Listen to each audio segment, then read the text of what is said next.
Hey guys, how's it going? Good evening. Thanks for joining us. My name is Ashley Jennings and I'm one of the program managers here for the Kelleher Center for Entrepreneurship. We're one of the leading centers on campus for entrepreneurship and innovation, focused on providing resources, financial assistance, mentorship, industry, expert introductions to our students and our alumni here at UT. We're so excited for you to join for the first Entrepreneurship Live, where we bring together prominent CEOs and founders from the community to talk about their entrepreneurial journey and their businesses and how they've grown them since then. Before we bring out our incredible guest tonight, I think it's important for you to watch a little video as an introduction.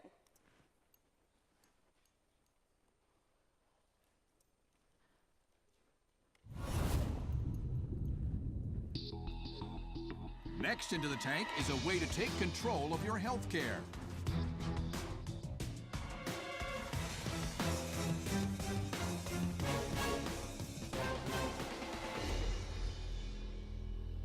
Hi Sharks, my name is Julia Cheek and I'm from Austin, Texas.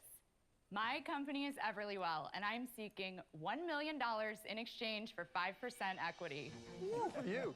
EverlyWell is transforming lab testing, a $25 billion market, to be simple, convenient, and useful for you. I started EverlyWell because I had a really common problem. I spent months trying to figure out a very basic hormone imbalance. I went to a lot of doctors who ran a lot of tests, which took a lot of time and cost me a lot of money in unexpected lab bills. All I received was a bunch of this paper with numbers, which I spent weeks researching on my own with no help. I thought there had to be a better way, and that's why we built EverlyWell. EverlyWell provides convenient, at-home lab tests with results you can actually understand and use. The process is simple. Purchase a kit on our website, where we have everything from food intolerance to metabolism testing. Collect your sample at your convenience at home and send it back to one of our certified and accurate partner labs. Board-certified physicians review and approve your results, and in just a few days, you get your results in your inbox and online on our secure platform. You'll find easy-to-read graphs, custom content, and a community of support. No more wasting time in waiting rooms, no more guessing how much your test will cost, and no more wondering about your results. So Sharks, who wants to test the waters with EverlyWell? Let's do. I'd like to test my cholesterol right now. Can you do it not in real time? It requires a lab, yeah. If you go, vitamin D. Vitamin D, I'm deficient water. In that. Food sensitivity, Lori. You like to cook. Thank you. Men's health for Mark. Cholesterol, because you like to run, Barbara. You have good heart nice and health. low, I know that. Sleep and stress for adrenaline from racing cars. Thank you, Julia. Thank you. Walk us through an average test. Let's look at a Rohan's test. Does he send a blood sample? What does he send? Okay, do I pee? What do I do here? With the vitamin D test, it is a small finger prick blood sample. About half of our tests require a small finger prick, half of them don't. How do I get the test? I go to your website. So currently we have 13 different tests, all available only on our website today. How much do they cost? They range from anywhere from $69 to $399. How much cheaper is that than going to the doctor?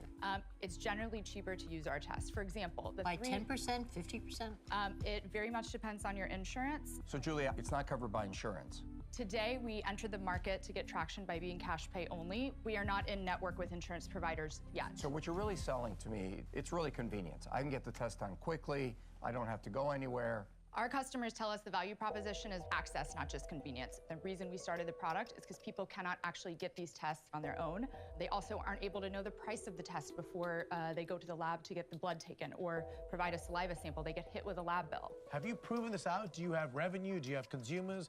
We launched in beta last summer. In less than a year, we have sold $2.5 million of product. Wow. And we're on a $400,000 a month run rate. We've grown 20% on average month over month. Good for you. It's very good. And you're projected to do what? So the forecast today is $5.5 million based on our online business without the genomics launch next month, which is happening. Sales this year are $5 million. Yes. Next year? 12.3. So we do expect next year to be able to double through the genomics combined products. Tell us something about yourself. We don't know your background. Actually come from a fairly traditional background. I grew up in Dallas, got actually a full academic scholarship to Vanderbilt. Wow. Graduated early with a double major in econ and psychology. Ended up in consulting and then actually went back to get my MBA from Harvard, where I graduated top 5% That makes there as sense. well. Wow. You're not a doctor, Julia, right? I'm not a doctor. You must have raised a lot of money. I've raised $5 million to date. Wow. At what valuation? The last round was a convertible note at a $15 million cap. What's your burn rate today, Julia? Our burn rate right now is about $150,000 a month. You're losing money today, We are obviously. losing money, but it's because we're investing for building additional features. If we were to cut down the headcount and say, okay, are we just going to grow organically? We could do that with our margins today. It's just not where we want to go. Now, we do have one test that we just launched, which is already 10% of our business, which is our STD test. I was going to ask you that. Yeah, you're missing STD in a big way, I'm though. like- That honestly will end up being your #1 seller. Is there online competitors like you? There is no online competitor doing a platform of at-home kits. What about a company like 23andMe? Could they just not pivot? What's the competitive advantage? We believe our competitive advantage is the platform. Of our 6 labs, we can actually roll out 250 different tests. And next month, we are launching a partnership with Helix to actually bring in genomics products. So you can get any type of health data, whether it's genetic, whether it's lab, So and there are add it people into that'll the give you system. certain specific tests, but you're doing the Exactly. entire range of them. Right. Are you looking to sell to something like 23andMe? And what's So- your goal? Yeah, so our customers are 75% women, and really women are going to be, they're 80% of the healthcare decision makers. 75% are And women? it was higher, it was 85 before we launched our STD Because product. women are managing everything. They're the ones that need to save the time. And to the exit question, this is a really hot space. There is a lot of opportunity both for acquisition from either traditional diagnostics companies or from genomics Julia, companies. your challenge is competition. It is a race right now. It's going to take a lot more money. There's going to be a ton of competition in this space. And so for those reasons, I'm out. Okay. I think what scares me about your business is I think it's going to take constant redevelopment, and you're going to need a lot of money that I'm not willing to give, so I'm out. The cost of doing business in America for employees on healthcare is astounding. When I compare it to my UK costs or my Canadian costs, it's unbelievable. 4 or 5 times as much on a per employee basis. As Mark said, it's a race, and you got to raise more money. It's not for me. I'm out. Okay. I've seen a number of presentations. I've said yours is probably right there at the top in terms of poise, Thank you. intellect, sophistication. I also think that taking charge of your personal health is a massive trend because we want to know what's going on. We just don't want to go to the hospital. Right. But this is a highly expensive game. I think the $1 million that I'm happy to give you would be diluted rapidly because this is going to take tens of millions to get to the promised land. So for that reason, unfortunately, I'm out. I think the product is brilliantly crafted. Thank you. It's really nice, it's really easy, it's super clear. I think the state of healthcare in our country right now is so precarious. Millions right now are out of insurance Yes. or fearing that they will be. And I think that this gives people an empowered way, at least to check on some things, to know whether or not they have to go find a doctor. And I totally get the woman thing. I would like to take a flyer on you. So I'm gonna be a little creative here. Okay. How about I give you $1 million line of credit, 8% interest for the 5%. And then I'll bring all the marketing savvy and the retail and everything that I know I can do. We actually desperately need a line of credit. Oh, As you know, our inventory isn't very expensive and we don't have enough history to have collateral from a bank. And so while I didn't bring that up today, it was something that I'm very interested in. so I read your mind. You did. Well then, So I know that I'm technically supposed to counter, but You're allowed to I say would yes. love to do a deal with you, Lori, if you want to do it. Thank you. Outstanding. Well done, Julia. To work with you. I love it. So Congratulations, smart. Julia. Thank you all very much. You're I really fantastic. appreciate Congrats. it. Thank you. Yay! I'm so excited. Woo!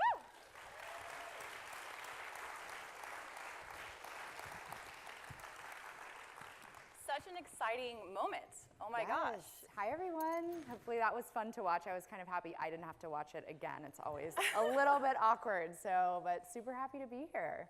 Yeah, We're happy to have you. Thank you for being here and for sharing your story. And I want to pick it up right off that moment because it's been about a year since your Shark Tank appearance, and walk us through what's happened in the past year and what's come from that. Yeah, so it aired on Shark Tank the Sunday after Thanksgiving last year, which was fun for the entire team, as you can imagine. It was a really incredible experience to go through the process and get to be rewarded with something that exciting for the company. And really, we were very fortunate. Unlike some other Shark Tank experiences, EverlyWell kind of doubled overnight, and we actually were lucky to sustain that growth. And that is, I think, a testament to the product, the education around the product, and it really resonated with people. And then our ability to, as a marketing team and brand, to say, how can we really leverage this experience and continue to grow from that and not kind of have the spike and then the decline that you hear about people getting into with something like a Shark Tank appearance. So that's been kind of the baseline as we've just had this exceptional year of growth. We grew from 13 people at the end of 2017 to 55 now. Hired several executives, raised a little bit more money, and launched over 15 additional tests in the last kind of 8 months as well. So it's been a really, really fun year, and it was just really exciting to watch a team come together and execute and then get to grow after that. Yeah, we talked a little bit backstage about, I remember when it happened, and I remember just kind of the revival it brought the Austin startup ecosystem, and especially seeing a woman founder with such success. But would you do it again? And what was the process like being on Shark Tank? Did they come find you? And just walk us through that journey a little bit. Yeah, so I had a fantastic positive experience throughout every stage of the journey on Shark Tank. You can read a lot online about just the different gates that you have to get through. I was recruited by a producer. I appeared in a competition in 2016 called TechCrunch Battlefield of Silicon Valley TV show fame. It exists, it's real. So from that Battlefield competition where I was a finalist, the producers from Shark Tank actually target founders from that competition. So I had kind of been put in this wheel that I wasn't even aware of, and so they reached out a week before the application was due in March of 2017. It was like it's like a 40-hour application, and asked me to turn it around in time. And then after that, you go through a series of phone interviews, video pitching, and then obviously eventually get to filming if you're lucky. And then if you're really lucky, you get to air. So at each of these steps, you really have to decide, is this worth the time investment? Because the time investment is intense. And knowing that I have no control over the outcome, I have no control over if I air or what is cut and shown on TV. And so we just continued to evaluate as I got further in the process, and it really was something where our brand needed to be able to be brought to kind of the mainstream audience. And we knew that if we had that opportunity, that it was going to be monumental for the business, which is what happened. And so for us, it was the biggest marketing opportunity we had, and we felt that there were a number of sharks that could help with a brick and mortar strategy. So it was really a win-win for us, and so it made sense to keep going. And overall has been very positive in the community. The episode was well received. It was actually the largest deal for a solo female founder on the show in the show's history for valuation. So we've gotten a lot of mileage out of it. And certainly working with Lori, as you all saw, the deal did close on different terms that I can't disclose, but did close. And working with Lori has been really, really helpful as well. Would you do it again? I would do it again. I would absolutely. I'm always trying to find ways to recreate Shark Tank. So I would absolutely do it again. It was the majority of my time as a founder and CEO in a very small team, as I said. It was definitely the majority of my time for the entire calendar year. And then it became the majority of the team's time when we found out 3 weeks ahead of time that we would be airing.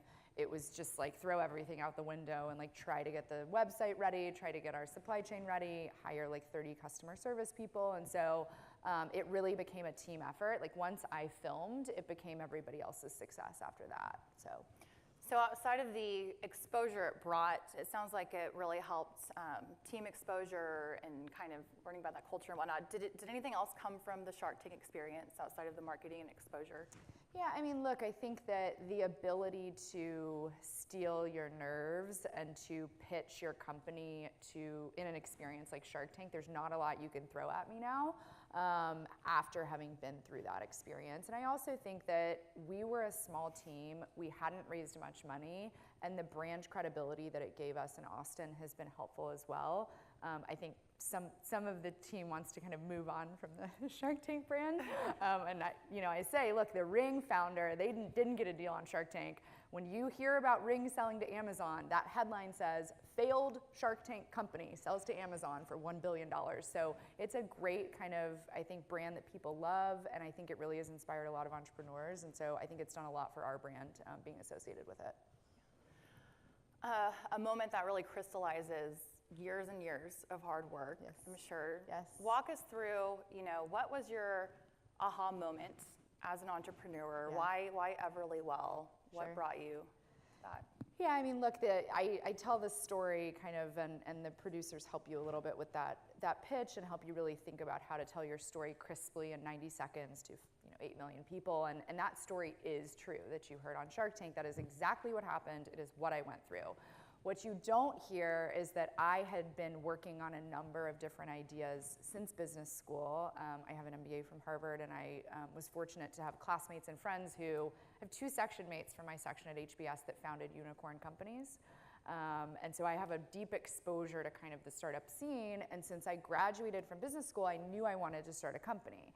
So while you hear this very dramatic story about I just quit my job in this area I had no experience in, and that's all true, I had spent a lot of time going through different industries, working on business ideas with friends, doing this on the weekends, ideating, coming up with business plans, throwing them out, and never not actually deciding on an idea because I didn't have one that I was passionate about or that I thought was the right time or that I was ready to take the leap. And so it sounds very dramatic, but it really wasn't at the moment when I made the decision because it was so obvious to me that this was the right opportunity and the right time, and it was something that I cared so much about that I could commit 10 years of my life to doing because that's the reality of what it takes to found a company and to build a business. It's not a quick turn.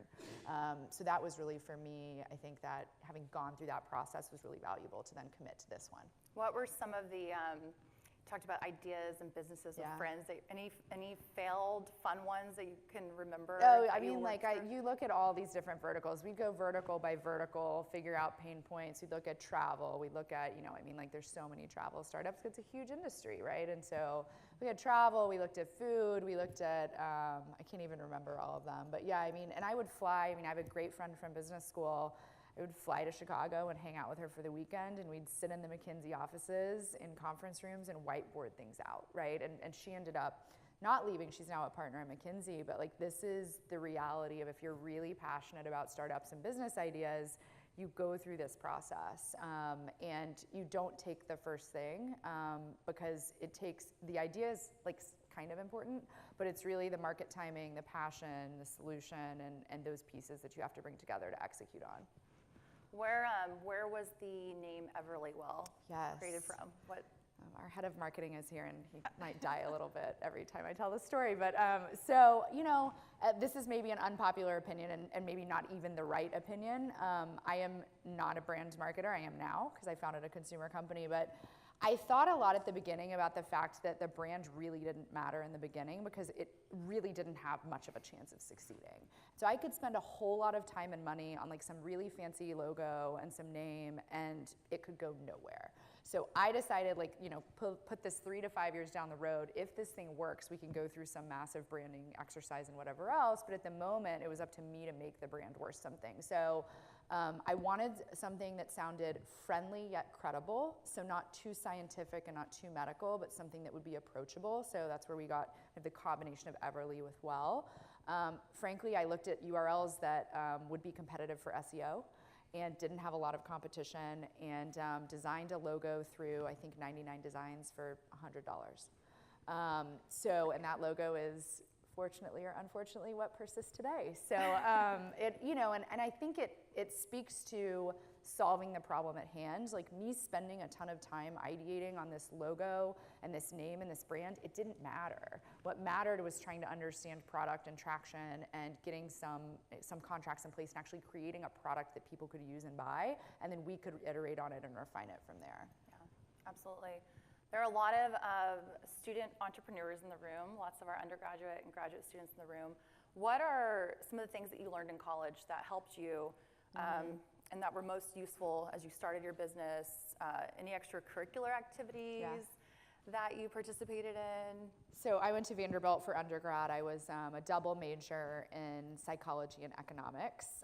It is a liberal arts school, so at the time we didn't have a business major. Economics was kind of the closest that you got to that. And I actually started in psychology, finished my degree in 2 years, and then my dad asked me what on earth I was going to do with that if I wasn't going to go to graduate school or med school, and suggested I get something a bit more practical, so I picked up an econ degree in another semester. So I loved my time at Vanderbilt. I was very much a rule follower. I was very academic. I competed in equestrian sports for 18 years.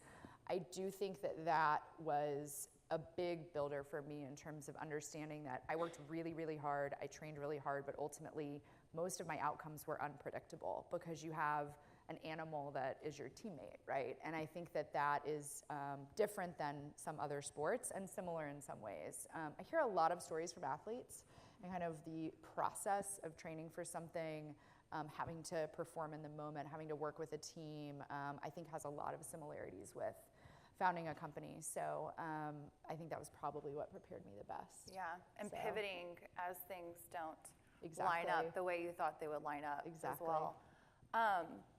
I want to kind of dive into the industry that you're operating in because it's changed a ton over the past decade, right? And we see people, you see companies like Amazon and Apple, Warren Buffett's now involved with getting in JP Morgan.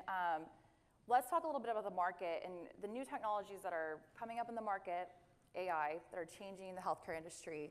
What do you see, what's your vision for the healthcare industry? What do you see in the next 5, 10 years right now as you are the one kind of disrupting it? So I love that I get asked questions because at 3 years into a brand new industry, I can now be perceived as an expert in healthcare. And I say this because I'm sure many of you have ideas to start companies in areas where you may feel like you don't have expertise. That often is actually the best area for you to start a company. And you have to, of course, recognize those areas where you may have skill or knowledge gaps and hire really smart people to fill that, but it is absolutely the best way often to see a solution to a problem. And so I didn't have any healthcare experience. And actually, if you look at the track record of healthcare entrepreneurs, non-physician healthcare entrepreneurs have succeeded to a higher degree than physician entrepreneurs. I mean, I don't know if that's like a real data point that will hold or not. It's a good one for me, so I say it. But I think that it speaks to this issue of healthcare is fundamentally about you as the individual, as the consumer. And we have been in an industry for all time that is focused on the incentives of everybody but every single person in this room. And so I think that's why you ultimately see all these different verticals starting to try to tackle the problem, whether that's kind of the employer, self-funded employer plan from Berkshire Hathaway and JP Morgan, et cetera, or Amazon and how they're thinking about the space, or Apple and the device that they just launched with FDA approval. So I think that is the kind of impetus for disruption, is you have to look at how can consumer companies who know how to design things for people to buy them and to have a good experience. That's what healthcare is becoming, and so you see these companies getting into the space. I do think we'll see disruption in some ways, especially in the radiology area and areas like that with AI. I do think it's further off than people like to believe. What are your hopes for EverlyWell? Yeah, so we are squarely focused on disrupting testing. And the reason for that is it's a $25 billion market. There's 7 billion lab tests run per year.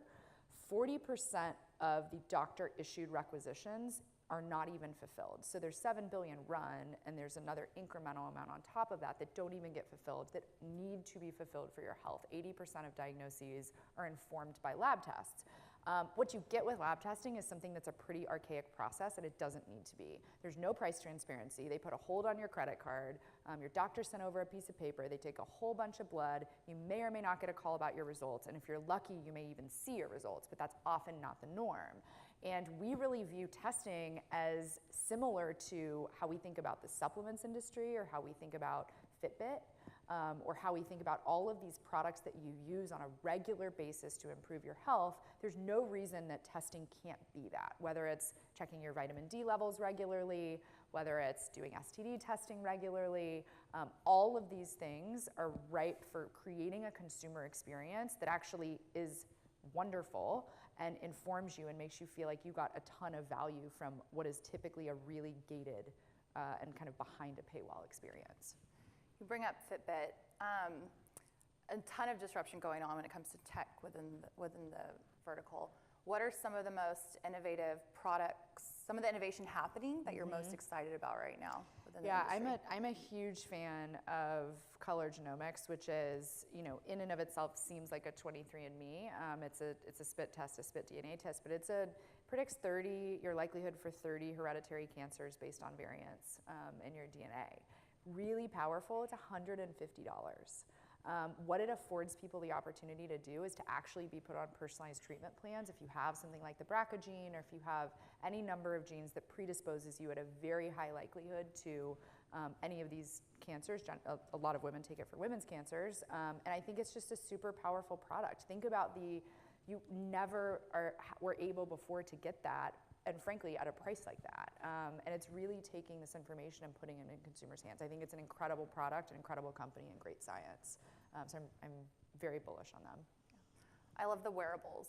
I'm all about the wearables. The wearables. And the tracking. Yeah, and I'm pairing it up with my mom wearables. on the wearables Yeah. and getting her active and making it a team sport when it comes. Yeah, there's a lot. I have one of those sleep trackers that's like in your mattress, and it really stressed me out, and I think made my sleep significantly worse, because then I gamified my sleep, and it doesn't work for me. So you got to have a balance, right? And you got to be able to think about what you want to measure and what you want to kind of let go. Absolutely. So. How many hours of sleep do you get a night? Not many. So it just depends. I also have dog situation, all the things, but I typically probably between 6 and 7. I used to get far less, and I don't believe in that, and I think it's really important that people prioritize sleep. So, yeah. What are some of the, health insights that you like to focus on every day, like in routine? Some of your routine things that you could share in terms of your morning routine, or if there's any podcasts that you listen to in the morning. I know I wake up to my Amazon Alexa reading me the headlines for the day. So what are some of your routines that you could recommend for entrepreneurs? And so just to be real honest, I'm not a morning person, and all those little morning routine hacks are just not for me. I am a night person, but I love Bulletproof Coffee, which is butter coffee with MCT oil. It's really, really great for sharpness and for cognitive kind of discernment. Take that every day. I believe in really good quality supplements. There's a few out there. Otherwise, you should just not take them because they're worthless. And I eat surprisingly unhealthy, but I eat all organic, non-GMO, and non-processed foods. So I don't have a very restrictive diet, but it's really important to me that I have good quality ingredients. And I think that our food supply is one of the biggest opportunities for innovation in this country for the next generation. I think it is a huge detriment right now to the health problems that you see in hundreds of millions of people. Well, luckily in Austin, it's easier to get those, that's true. those kind of products. So, as a founder of a company, what are some of the challenges you face in creating work culture, especially around an open, inclusive work culture? And what are some of your biggest wins when it comes to creating that culture at EverlyWell? Yeah, culture is the hardest thing. It's hard to define, it's hard to build, and it's often just created kind of from the groundswell of the team that you hire, and each person kind of augments that culture. And I think there was a time maybe 18 months ago where I tried to be really cool and relaxed and not care about work ethic and those things, and that's just frankly not who I am. And so we had to decide kind of how are we going to build a work culture that was reflective of the values of me as the founder, but of the broader leadership team, but also create something where people felt like they could have a life and do great work as well. So I will be honest, I think diversity is easier for us because I am a female founder. It's a really important value to the company and how we hire. We hire all types of diversity. I will delay hires in order to be sure that we are able to look at a diverse pipeline of candidates. And it is hard to do well, and it takes time and it takes intentionality. And so I talk a lot about it all the time, ad nauseum, because to me, if the founder isn't talking about it, nobody else is going to prioritize it either. We have a 50% female executive team. And I hear from a lot of candidates that apply for jobs that they want to be there because they want to work for a female-led company. So it's probably been a bit easier for us in some respects, but we work hard across all levels, all functions, including engineering, and at the leadership level to be sure that everyone looks, thinks, acts differently, and that we're not kind of prioritizing one personality type over another. Are there any companies that you lean on or that you mimic when it comes to their work? Who's doing it right, I guess, right now? I probably shouldn't reference that Netflix deck. Have anyone seen that deck, that culture deck? Yes. It's a little scary. She's amazing. The woman she's who, amazing. Yes, she's amazing. incredible. And I think there's really good pieces to that deck, which is, essentially Netflix kind of filters out even A players, right, from the company. And I think for us, it's hard to get a job at EverlyWell, and not everyone wants to work at EverlyWell, and we're fine with that. We want really high performers who are really passionate about their work, who want to take action and build something amazing. That's not for everybody, and a startup isn't for everybody. And it can be really hard when you learn how to hire.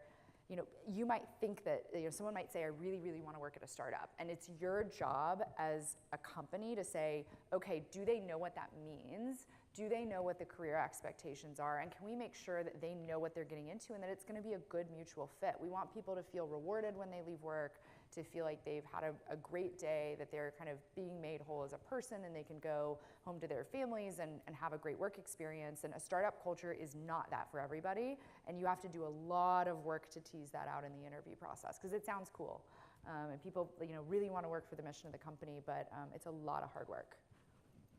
Let's talk a little bit about your fundraising journey. Yes. What's it been like? I know going on Shark Tank, you had a very specific ask for them going in. So what's your fundraising journey been like?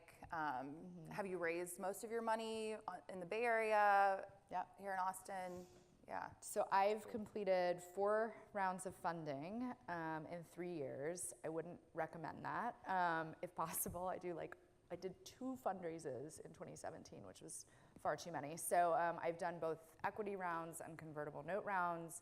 And our last round, we actually didn't announce. It was a stealth round that we closed in January. So I have raised both from angels and institutional investors, and really kind of figured out this process along the way. I will be honest, I have had a really, really great journey in fundraising, and I didn't know anything about what I was doing. I haven't really leveraged my network that I certainly have. I think I've been fortunate to kind of meet the right people along the way, both from angels and VCs. And I have raised most of our venture money is out of the Bay Area. We do have a great partner here in Austin, which is Next Coast Ventures. Great investors, former Austin Ventures and entrepreneur Mike Smirklow.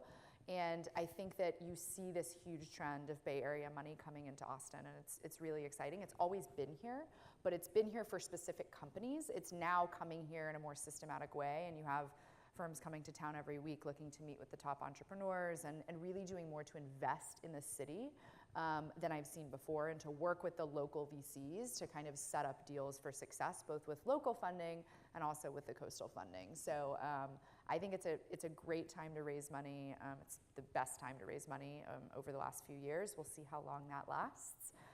But it's been a really good process for me, and I think you can make it a good process if you do your homework, if you know how to run a fundraise, and if you rely on kind of mentors and other people to help inform you and how to go about it. That's great advice, and it's exciting, especially with Peter Thiel moving his team here. Yes, announced today, I think. Announced today. So we're going to be having huge players coming from the West Coast, posting up camp here in Austin. What is, I guess, the main advice you would give someone who's starting their fundraising journey right now as a founder? So I have obviously been there multiple times. It doesn't get any easier even when you have more people and you're a little bit bigger. It always feels like you are not in the position of power, right? Like you're the one asking for money, you're having to convince people to give you money. Sometimes it's the first dollar into the company and you're asking people to take a bet. I would really encourage all of you to reframe this. You are giving investors who have to deploy capital an opportunity to invest in your amazing company. And all it takes, like, look, I've pitched, like, fundraising has been easy for me because I hear no all the time and I just don't care, right? It's not because I don't hear no, it's because I know all I need is one yes, and I know eventually we're gonna find that yes. And so you have to be able to kind of separate the feedback and the rejection and understand that you're really just looking for that one lead partner at any stage. And as long as you can find that, the rest of it doesn't really matter. And I think that is really how you have to ground yourself. I also really believe in running a tight process, not wasting a ton of time with funds that either aren't a good fit for you, are competitive, don't have any money left in the fund. There's a lot of work you can do ahead of time before you fundraise to make sure you're talking to the right people and not just wasting a bunch of time. Because you can waste a whole bunch of time in fundraising as well. And as a founder, you really just want to be building your company and making progress. Let's talk a little bit about mentorship and the importance of mentorship and how to find a mentor. I guess, was there one mentor along your journey who rose above all the rest, who really spoke to you and helped you get your foot in the door? Who are some of your main mentors? Yeah, I mean, I've had an executive coach, a startup coach since 2015 that I pay, the company pays her. And that was possibly, and now you read about it a lot, like founders needing startup coaches and just having that person that can help you to scale and to have that outlet. At the time, it was probably a little early, but I felt really strongly that I was a first-time founder. I didn't know what I didn't know. She only manages kind of Series A through Series D. She has 10 portfolio companies at a time. And I realized how quickly I could get up the learning curve by having someone like that invested in the company. I chose to engage with her in a more formal way because in the startup journey, if you have an advisor you talk to once a month, like you're building a different company 4 weeks later. And so it's very difficult to kind of have a mentor that you do like infrequent check-ins with, to where you're not just updating them to then try to get value out of it. And so it is really important that if you're going to go down that process of getting advisors, that you know how you're gonna leverage them and that they can really add value to the conversation, which is why I felt a coach was super important. The other mentors that I've had that have probably been most instrumental in the process are just other founders. There's nothing like other founders to kind of guide you and help you in this process. And typically the best other founder mentors are the ones that are, call it, kind of 18 months ahead of you, maybe 24 months ahead of you, and they're able to kind of say like, hey, I was just there, here's the things to think about. And I found that to be a great outlet. And it's not necessarily people who are older than you, more experienced than you. It's just people that can provide a different perspective and who have the unique understanding of what you're going through as a founder. And where do you find those fellow colleague mentors You just who are sort of in seem to flock to each trenches? other. But yeah, Austin's I moved here in 2016 right after I raised a seed round of funding, moved in a U-Haul 2 weeks later, had no employees, didn't know anybody, and was like, hi, I'm here, nobody cares. And I found this incredible community that was super accepting. I think it's a great place to be a female founder. Most of my mentors are typically male founders because it's just the demographics, but it was super easy to connect. I mean, Capital Factory I don't think people realize how lucky we are to have something like Capital Factory here in Austin and to have UT here in Austin. I mean, these are great resources with tons of free events that you can easily get tapped into. And just reading about the companies in town and getting to meet those founders.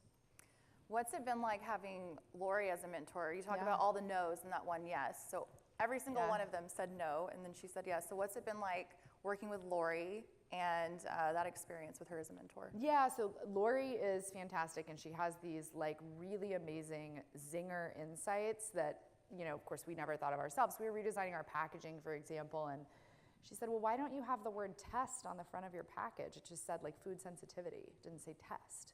I was like, well, I have no idea. That's a great point.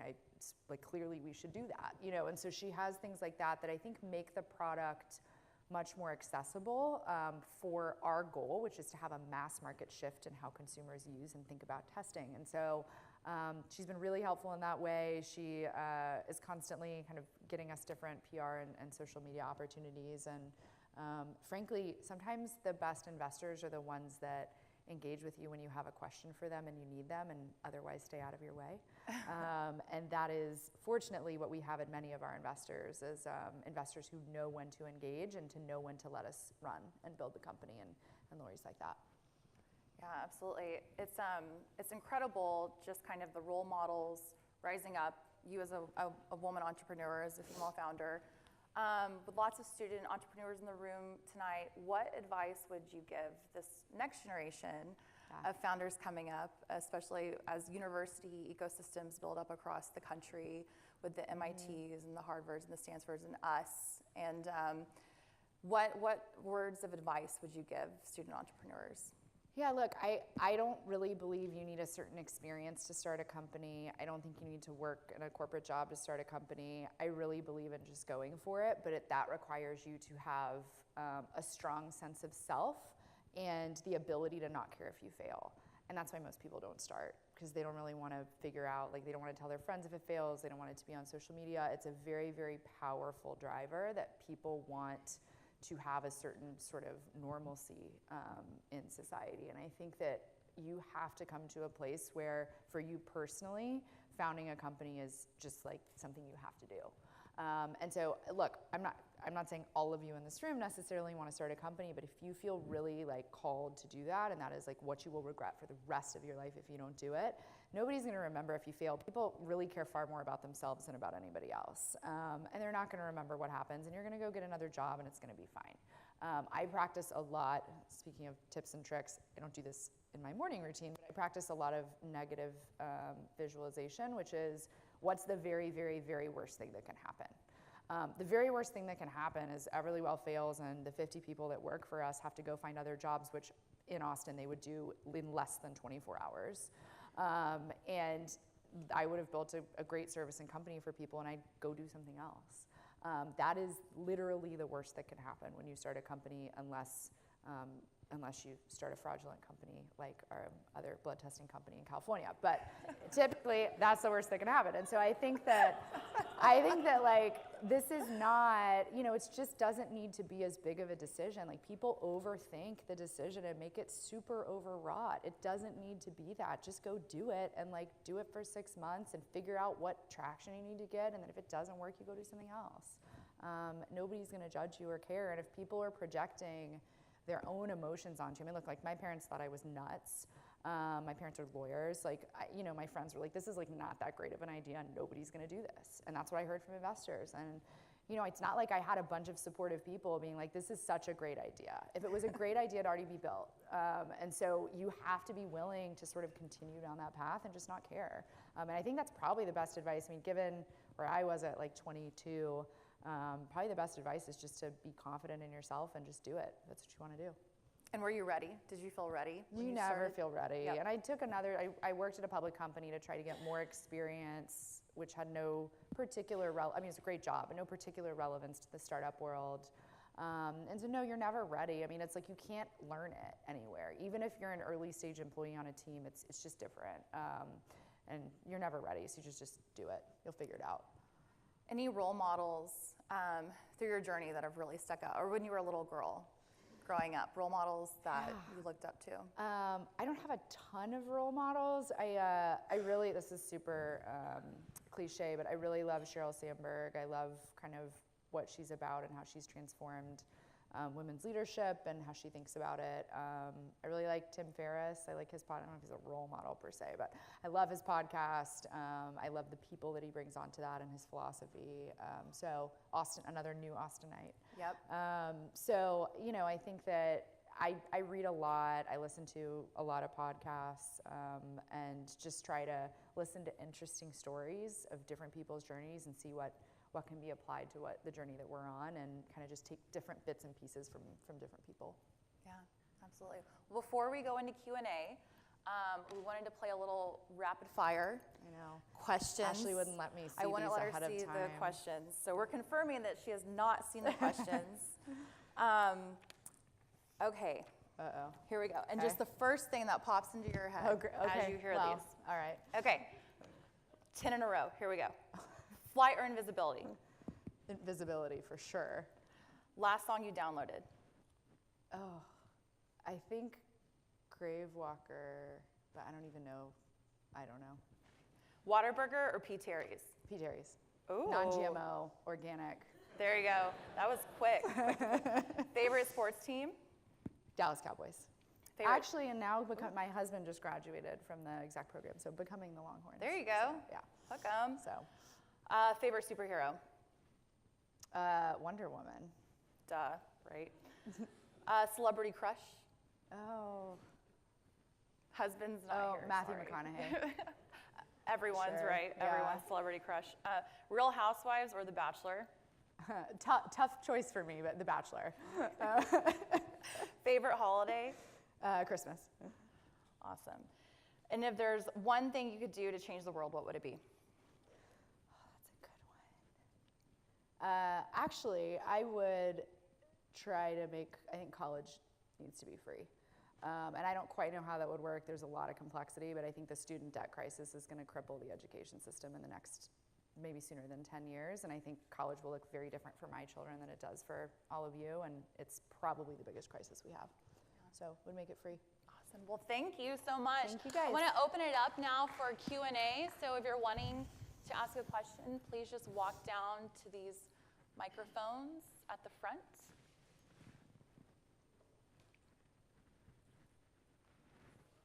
Hi. Hi, my name is Alexandra Marini. I'm a first year MBA student. Great. Curious about how you would categorize your current customer base and then the customer base you think you're going to have in 5 years, especially given technology. And I guess my assumption is that with more rapid technology and evolution in that space, the testing prices would go down, so you would probably be able to expand your base. But curious about that. Yeah, great question. We do, as I've alluded to, have a huge mass market strategy to where we have tens of millions, 100 million people using EverlyWell, and not just have people who kind of understand that we're still more affordable, but our average order value is still like above $150. That's still a lot of money for people. And today the customer base is largely 85% women. And largely, we built the company solving my problem, so it's women between 25 and 45. Now, what's interesting is with Shark Tank specifically, we saw a huge shift towards our prices, towards our tests that are less than $50, and towards a heavily male purchasing population, which told us that there was a much bigger opportunity here from a customer demographic. And so, ultimately, I think women still make most of the healthcare decisions in a household, but lab testing is cheap. Our STD test, for example, is like $180. It should be $20. And we have started to reach the scale where we can begin migrating prices down. And so I do think we become a solution for even more people who are un- and underinsured, which is still 30 million people in this country, who are on high deductible plans, which is 75% of American families, and who don't want price transparency and want to know how much they're paying. And so our goal is to really say, instead of having to wonder if our test is cheaper or not than your insurance, what if the test was so cheap that you didn't have to worry about it? And if it was $49, if it was $29, it's just something you're going to pick up off the shelf. And guess what? Then you're going to use it more often. And then you'll be able to track health issues over time. So it's absolutely where we're headed. And it'll be a massive shift for who our customers are, what our market is, and really how you see people using testing. And I think price is a key to that. Awesome. So, thank you. Hi there, thanks so much for coming out. I think your story is super inspiring. My question is, having no medical background, but knowing what you wanted to do and whiteboarding it all out, how did you actually get started in the early days? Yeah. Like getting the tests and building the platform, and what did that look like? Yeah, no lab would call me back. I was like, hi, I have this company I'm starting. They're like, yeah, we do not care. So I hired a doctor. And I literally, the first thing I did was, frankly, I needed a doctor to help fill the obvious gap that I had in the knowledge gap there. But he then called up all the labs, and they immediately called him back. And so it was really like, for me, how I visualized it was like, okay, there's like this one door that I need to open, and the first was hiring a doctor. If I can get through that door, then what's the next thing that I have to do? And so the first kind of 90 days were hiring a doctor, finding a lab that would work with us. We found 2 in the early days, finding a physician network and kind of framing up the regulatory requirements, which are not small. There's a whole bunch of them that we had to figure out how to meet. And then being able to find a third-party development firm that could actually create this entire experience. So that was really, I mean, it was like me. We sold our house, we'd owned for 13 months. We sold it, moved into an apartment, and I was like sitting in an apartment, like just trying to figure out how to get each of these steps done. And it's interesting, in the really early days, it's not particularly busy. It's very stressful, but there's like, I don't code, I'm not a technical founder. I couldn't code the platform. I had to sort of have daily meetings and then let everybody else do their work. So it was a very interesting time, because it's like you feel like the company is on you, the burden is on your shoulders, but there's only so much you can do at any one time to move it forward. So I said I would never miss those days, and now every day I'm like, why can't we build a website in 2 days? I don't understand. So, yeah.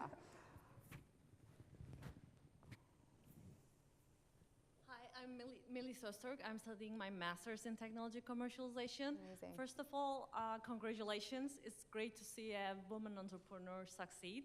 Thank you. My question is, I understand that you basically sell accessibility and convenience for the wellness of the consumers, but still you're competing in the healthcare industry, which is very competitive and has high market entry barriers.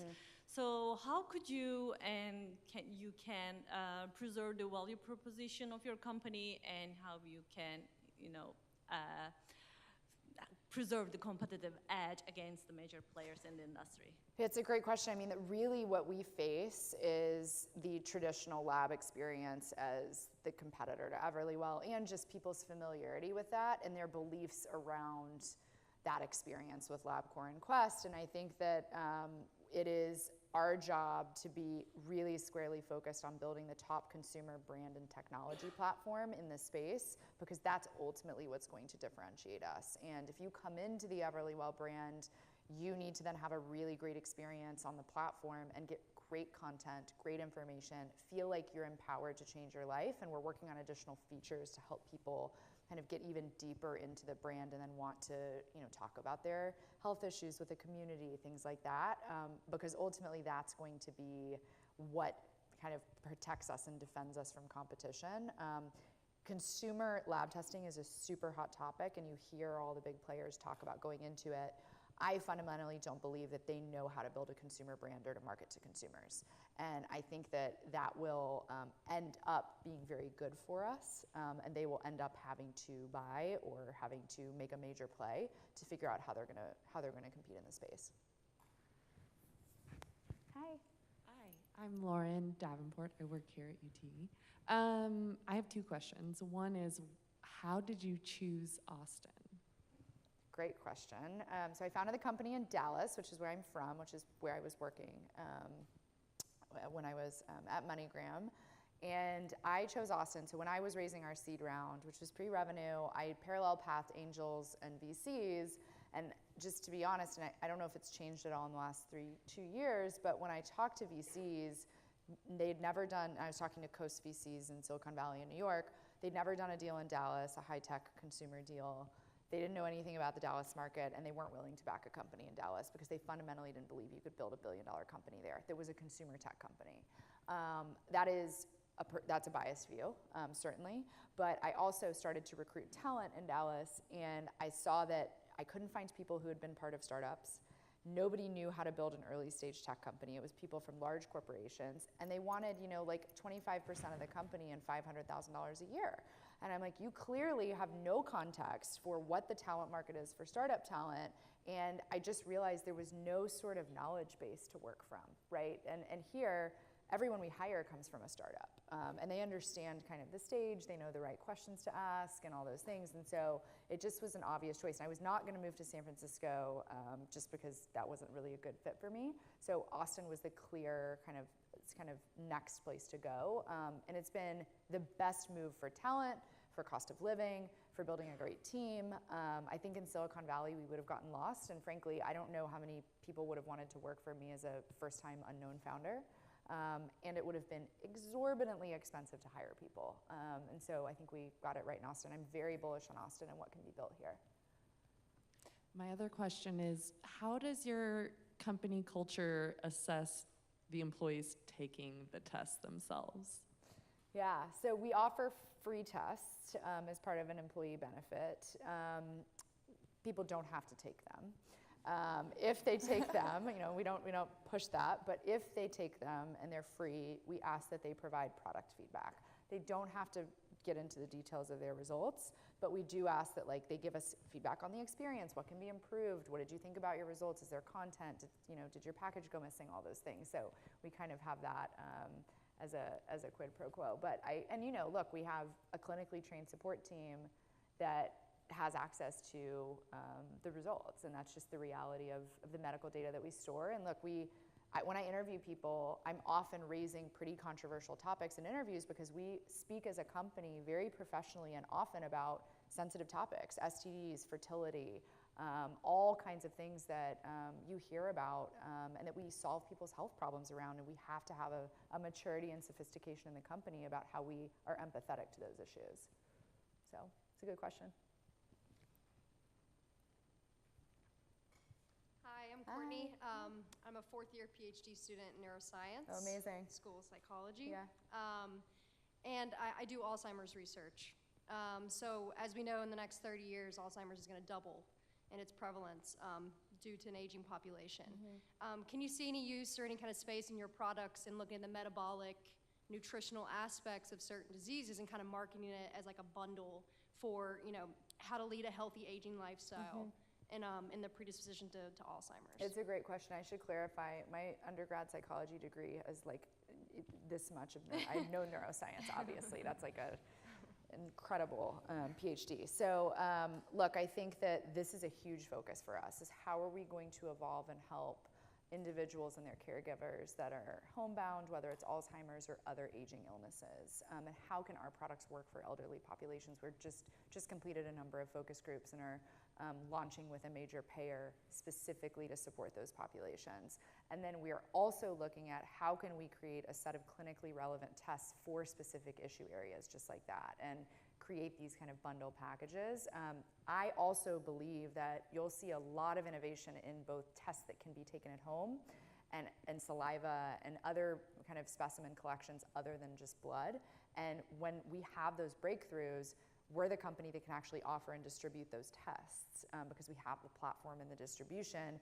We don't necessarily have to be the inventor of the test.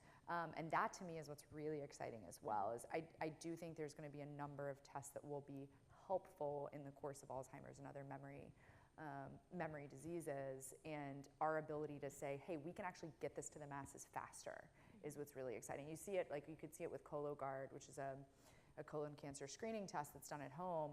They can't get the message out. It's an incredible test, and they just had to do a huge marketing deal with Pfizer because they can't get the consumer distribution piece figured out. That is what we do, and that's what gives me hope for just how big this can be, and that we can really kind of be a matchmaker for these populations in need and get these tests to them. And sorry, just a second follow-up. Sure. So do you see kind of an entry to that customer base, the elderly, being getting into Medicare and getting into that system? Yes. Like you were talking about. Short and long answer is yes, absolutely. And so we're actively working on kind of a Medicare program. And the payers themselves are really excited about that because we can actually create, they need these tests, and people aren't taking them because they're homebound and it's complicated and they don't have a good experience, and so we solve for that. And these populations are not digitally engaged at all either. And oftentimes it's not because they don't want to be. The baby boomers are the fastest growing digital generation, but it's just not, the payers just don't have that structure in place. And so we can help with that as well. But yes, we should probably hire you. So our medical officer's over there. She's like, yep. So. Hi, I'm Kathy. Hi. My question is, you mentioned on the Shark Tank video that they asked if you work with insurance companies, and you said not yet. Yeah. Is that something you're working on? And if so, kind of how do you plan on doing that? Are they on board? What does that relationship look like? Yeah, so we expressly are not working with payers for reimbursement, nor will we. Our goal is really to get our outright price point down to a point where it's cheaper than people's insurance. You know, for example, Tylenol, you can actually get a prescription from your doctor to then take to the pharmacy to get Tylenol for free. Nobody does that because it's cheap. So our goal is to really circumvent that entirely, and because, to be frank, the negotiated rates between the labs and the payers are what inflates prices for consumers and patients when they're not covered. Now, the way we are working with payers is for populations like with Medicare populations, and populations where you have millions and millions of people who really, really need access to certain tests, and the payers are willing to pay for those to be able to get people tested and to take care and minimize diabetes and issues like that. Thank you. Thank you. All women. I know. Oh, good. Last question. Okay. All right. My name's Walt. And congratulations on Shark Tank. You mentioned you already had $1.5 million in sales, and you were projecting out to $5 million. So it sounds like you had those numbers down. What were the marketing steps that you took coming from kind of out of nowhere to hit that volume, $150 at a time? Yeah, a lot of hard work and a lot of hacking. I think that one thing I've learned before we even had a full-time marketing employee on board, let alone a team, is marketing is a super data-driven and super tactical job. And I think a lot of people think of it as like branding and creative and messaging. That's all true to a degree. But being able to be a digital brand and acquire customers in digital channels is incredibly complex. And there's a ton of different metrics you have to look at to try to figure out that formula. So it's for sure the hardest part. And there were several months where no one was buying anything, right? And I fired 4 agencies. I fired our first marketing hire within 6 weeks. And just realized how hard it is to get that role right. And ultimately, we started kind of seeing what we did is we took back all the spend and we did micro budgets in Facebook for 1 test. We only had 3 tests at the time. And like really, really, really small budgets just to see if we could start getting traction. And I remember it was 4th of July weekend over 2016. And like my phone, my husband, like eventually he was like, you have to turn off the Stripe notifications on your phone. Like it's really getting out of control, but they just started coming through and consistently. And what we could never do before was actually predict consistent purchasing behavior. And it wasn't that many, it was probably 15 a day, right? But it was coming in and it wasn't stopping. And it was really exciting because people were buying it. They were buying it at great unit economics for us. And it just really was validating because that's the first sign that you have that you're exposing people to a product and they actually want it. And there's many startups that build a free product that nobody wants, right? And so to be able to have something that was starting to get traction was a really special moment, so. It's almost all digital right now. So, and Shark Tank, yeah. and figuring out ways to recreate education opportunities that are mass market is top of mind for us as well. Julia, thank you so much for being you guys. here. It was we great. Just, as an honorary Longhorn. Oh, great. Thank you. I'll take have it. This I love it. Texas Entrepreneur shirt. I will wear it with pride. So outside we'll have a reception. If you're a student in the room and you're interested in getting involved with the UT Entrepreneurship minor, applications are open and they close on Monday at midnight. So please take a look. And then Austin Startup Week is next week. We have the entire university track here on Wednesday, October 3rd. So come on out. Thanks for being here, guys. Thank you guys.